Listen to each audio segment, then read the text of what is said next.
this is part 38 of Ocarina of Time 3D, and we're finally in the second Adult Link dungeon, the Fire Temple. Like I said, a very strong dungeon. Never really never too high on people's list, but never low. And just it's not the same eerie feeling that we give the Forest Temple, but this also has kind of an eerie, strange. It does. Like, there's a lot of people we'll see throughout this dungeon, like, Gorons, obviously, but it just has that feeling of loneliness, too, I think. It does, and I love, though, right off the bat, we run back into Darunia, and he's, like, saying, hey, I haven't got the ancient weapon of, like, our ancestors, but I'm going to go fight this dragon anyway. I just love for once that somebody goes and takes, like, the hard quest. Yes! And leaves us with, like, the easier quest. That never happens. Like, usually it's us doing everything. But Darunia's got some balls. He's going to go take care of the boss that we'll see later on. And so it doesn't work out too well. No. Actually, we don't know how it works out well for him because one great question is, how does he get into that boss door without the boss key? My only theory is that because he is such a BA, he just knocks down the door, then once he gets inside, sets it back up. I guess he, like, the boss, like, in a Puff the Magic Dragon voice. Like, knock, knock, who's there? Darunia, come on in. Come on. Do you have the hammer? No. Come on in. Yes, you have. We've already spoiled that there's a dragon as the boss, and that we also get the hammer later on in this dungeon. I think the baby Goron, or the younger Goron, mentions that he went to find the ancestral weapon, the hammer. Oh, so okay. I believe. Well, Red, you know me in text. Yeah. So. I will say, though, like... Wait, there's a story in Zelda? Allegedly. I thought it was just cutscenes. I hit A button a lot. Or B, whichever button it is. But I was a big fan of, like, getting to see, like, the boss door and Darunia and everything right off the bat in the dungeon. We don't get that very often. Except for These Hideout's a good one.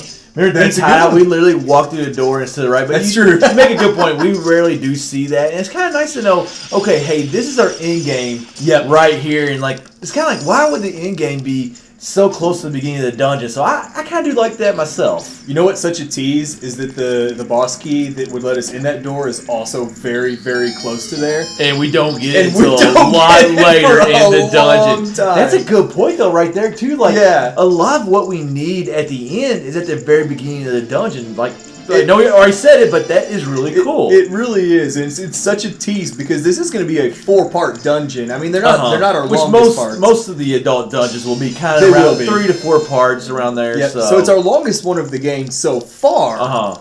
But yeah, like the key and the boss room are right there from the get-go. And as you'll see as we go through, we'll be rescuing a bunch of these Gorons.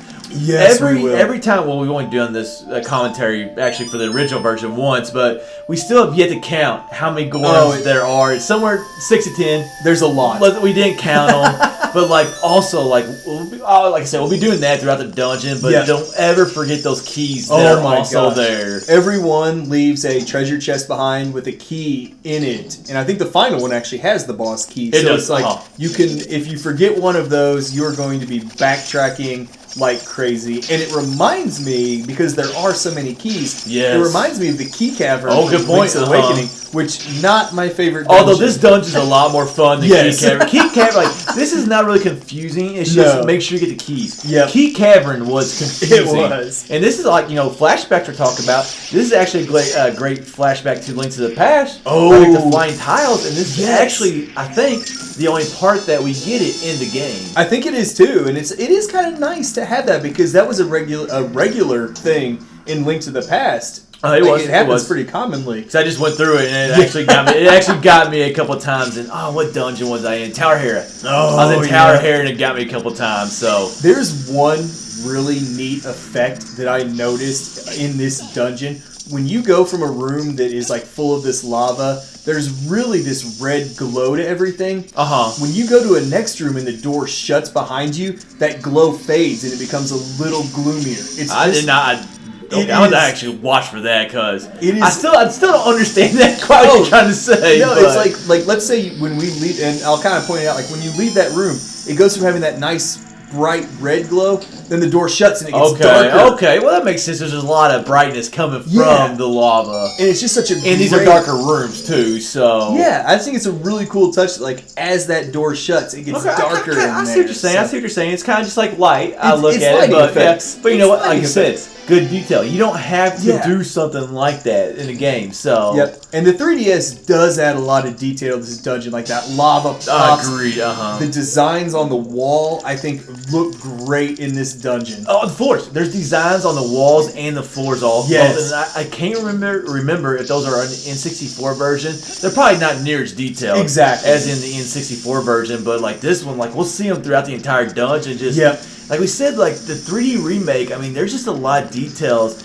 You know, overall Zelda games. There's just a lot of details in Zelda games that they don't have to go into, but they do, and that's what makes Zelda, in our opinion, like one of the reasons what makes Zelda a great franchise. The other thing that makes it great is you sliding down that plank right there. That was pretty slick. I thought that was pretty slick. Yeah, And I can't think of like anywhere else in the game that we really do something like that. Well, I just like this room because this room is like none other in the game. Okay, first of all, we had this sliding plank. Yep. Then we also have this huge fence that we climb on top of and walk on top of, and I don't think we have that anywhere in the game. So this is like a very random, unique room.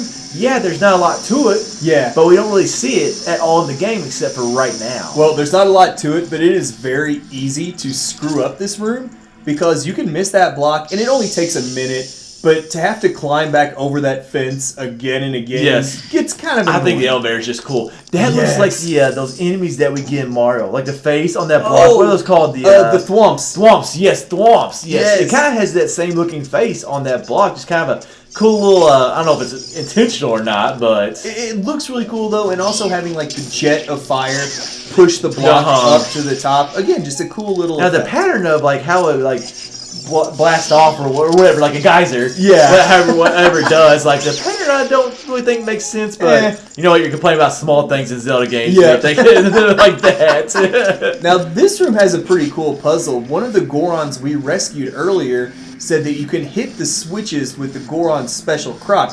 In one of our commentary videos from ages ago, long time ago, we talked about what the Goron special crop was. We don't know everything about Zelda, but he's talking about bombs, and this is where we will actually use the bomb to hit the switch. And I thought that he was talking about hammer initially. Like he said, one part we went on and on about forever. We did. Now, why I ever thought that a hammer was like a crop is beyond me. I guess I was just thinking they were talking about the item that we get in the dungeon, but they're already talking about it, and we don't have the item yet, so you know what?